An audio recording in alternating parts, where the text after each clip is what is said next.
When most think of ancient Egypt, they imagine golden gods, noble kings, and peaceful tombs. But not all deities were guardians of life.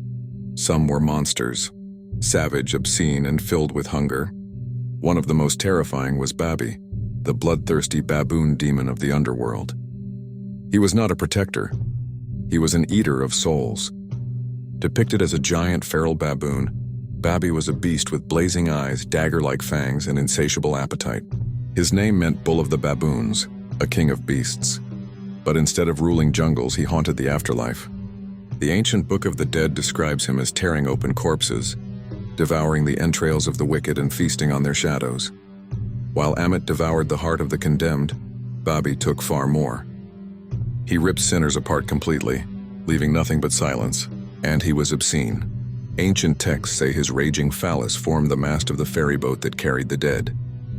The Egyptians feared this image, not just for its vulgarity, but because it symbolized Babi's unrestrained, bestial chaos, lust, hunger, and violence without end. Even the gods respected his savagery. He was invoked not as a comfort, but as a threat, a reminder of what awaited those who defied Ma'at, the law of truth and balance. To the Egyptians, the greatest fear was not death itself, but judgment. If your soul was pure, you could join the blessed dead in the field of reeds, but if you failed, you would be thrown to Babi. Ripped open, entrails devoured, essence consumed.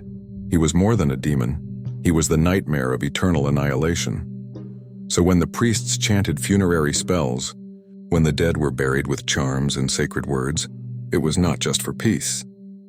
It was to protect the soul from the bloodthirsty jaws of Babi, the baboon demon who waited in the shadows of the Duat. This is Ancient Deities Dossier signing off. As always, seekers of the arcane, stay curious, stay mythical.